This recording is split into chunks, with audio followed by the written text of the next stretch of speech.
Merci beaucoup à nous abonner. Vous nous suivez partout avec nos différentes chaînes. Nous sommes ici au Palais de la Justice. Vous pouvez bien voir l'unité de la justice. Et c'est quand nous mibe kolikundi ya Fandi, déjà bomoni, bateau balati, lamba ya bateau. Pembeni nanga. Vous pouvez bien comprendre que ce sont de maîtres avocats. Je suis avec Maître Kabengele. Bonjour, Maître. Bonjour madame. Maître, votre présence aujourd'hui ici au Palais de la Justice. Bon, à la suite des réseaux sociaux, de certaines opinions politiques exprimées par les officiels, certains officiels, tendant à intimider notre cliente, Madame Moulanga Timpaka Deborah, Communément Rebo. connue sous le nom de Rebo Chulo. Nous avons pensé que tout ce qui s'est passé, c'était à deux fins de l'intimider pour qu'elle ne poursuive pas le recouvrement de ces biens qui ont été volés. Cela étant, après que nous ayons donné mandat, nous avons formalisé sa plainte que nous sommes venus déposer au parquet de grande instance de Kinshasa-Gombe contre la personne qui a soustrait ces biens d'une valeur estimée à plus de 20 000 $. Et dans la même plainte, il est question que le parquet puisse ouvrir des enquêtes sur des personnes qui conçoivent des contenus numériques, le partagent et le relayent, lesquels contenus sont attentatoires à l'honneur et à la réputation de notre cliente. C'est la raison de notre présence ici et nous venons de déposer la plainte en bonne et due forme. Le jour sera fixé où nous allons accompagner notre cliente afin de confirmer le terme de la plainte que nous avons déposée en son nom. Merci beaucoup, Maître Kabeng. Les gens ont deux ou trois questions à vous poser, mais on entend sur le réseau que votre artiste ou notre artiste qu'on aime bien ou votre cliente, Rebo Chulo est en déplacement. Il a fui à la ville province de Kinshasa. Elle est introuvable. Elle n'a pas de raison de fuir le pays, pour laquelle elle s'est payée ses avocats qu'elle sommes. Nous faisons le travail. Elle n'a aucune raison. Elle a toutes les raisons de poursuivre les recouvrements de ces biens qui ont été volés. Je sais que sur les réseaux sociaux, on montre certaines scènes ayant trait aux tortures. Ici est le moment de dire à l'opinion tant nationale qu'internationale que les militaires que l'on a vus dans les images, dans la vidéo, ne répondaient pas de notre cliente, ne répondaient pas non plus de son réalisateur. C'est le producteur qui a été contacté par le réalisateur au vu de ce que le bien de notre cliente ont été soustraits, a appelé les éléments de l'armée qui étaient en patrouille cette nuit-là, et ce sont ces éléments qui ne dépendent ni de près ni de loin de notre cliente, mais encore de son réalisateur, et qui ont appréhendé le monsieur qui avait déjà pris fuite, arrêté par les vigiles d'une parcelle aux environs de Chobeuse, et lequel vigile avait remis le voleur entre les mains des éléments de l'armée. Et ces éléments de l'armée, vous avez vu même la posture de notre cliente. Notre cliente n'a pas de pouvoir d'injonction ou d'ordre à donner aux éléments de la police ou de l'armée qui font leur travail de maintien de l'ordre public, parce que il n'est un secret pour personne. La mission de sécuriser les personnes et leurs biens appartient à l'armée et à la police. Mais donc, en faisant le travail, ce n'est pas notre cliente qui doit dire à l'armée ou à la police comment ils doivent faire leur travail. Et voilà. Sa raison, elle n'a pas fui le pays. Elle est là, raison pour laquelle elle nous a donné mandat de venir confirmer sa plainte, parce qu'elle avait fait une plainte verbale qui n'a pas eu de co-retour. Alors maintenant, nous, comme professionnels, nous sommes venus confirmer cette plainte. De Rebo Chulo, présenté par vous-même, vous êtes tous ces avocats. La plainte, c'est contre le voleur ou contre la dame ou le monsieur à laquelle il avait filmé ces images? Plainte contre le voleur. La plainte va également inclure tous ceux qui sont en train de concevoir des contenus numériques, qui le partagent, qui le relayent, lesquels contenus sont attentatoires à la réputation et à l'honneur de notre cliente. Vous avez entendu, on l'impute d'être en relation avec tel. C'est méconnaître d'abord son honneur et sa réputation. C'est une jeune congolaise qui a porté l'image de la République démocratique du Congo en dehors des frontières. De telles personnes méritent respect et protection de la part de l'État congolais.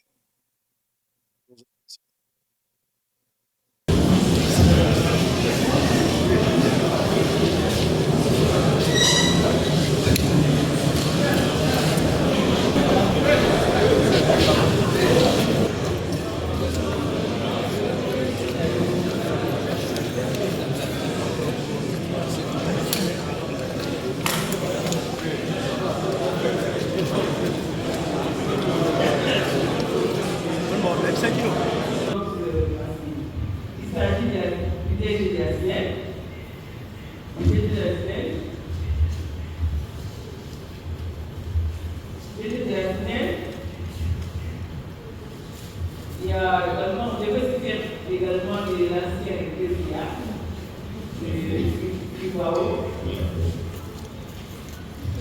et le DG de Tsexen.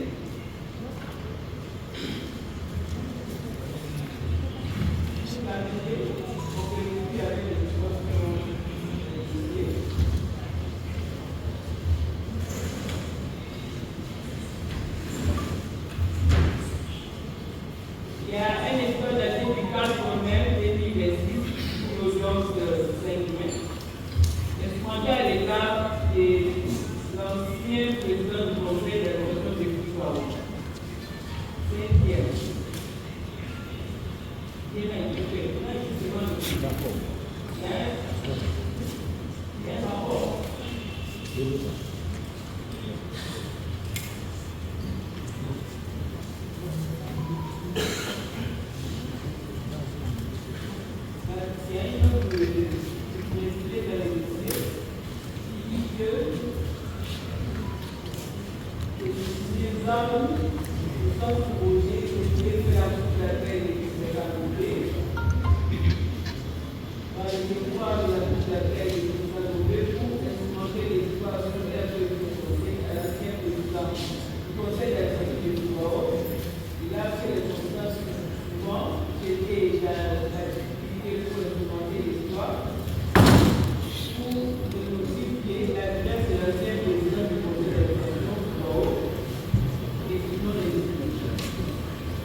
citation donc, de l'effet alpha et donner citation à faire au superviseur des paiements du parole. Donc, les secondes sont que vous êtes déjà à paiement au parole. C'est la vérité de ça, la vérité. Le pas indique que l'État a considéré légal et par M. Arsène Kal, conseiller pour la rencontre. Oui.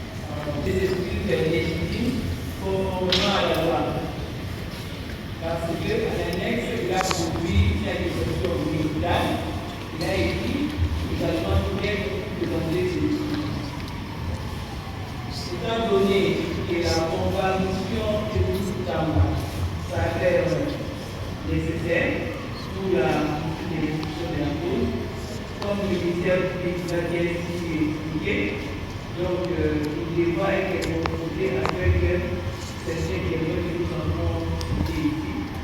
C'est comme ça que la Cour a fait devenir des témoins, notamment les déterminants. Il faut ajouter pour voir l'énergie. On ne va pas devoir lui appeler suffisamment de temps pour se rétablir. Donc, il ne faut pas envoyer, devoir envoyer la cause à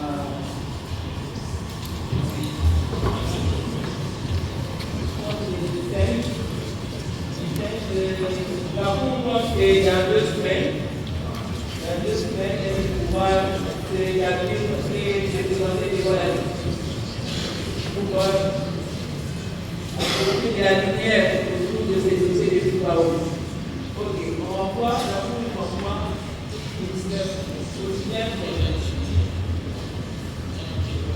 Au 19 mai, suivez.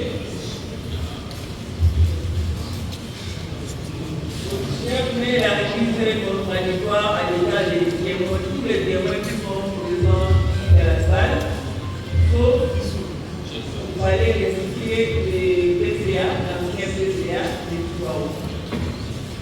Ça va? Ok. Également, la romance. Également, très bien dit. Bien appelé pour la Cour devoir restituer des témoins en vente depuis ancien PCA et tout ça. Ok. Au 19. D'abord, il faut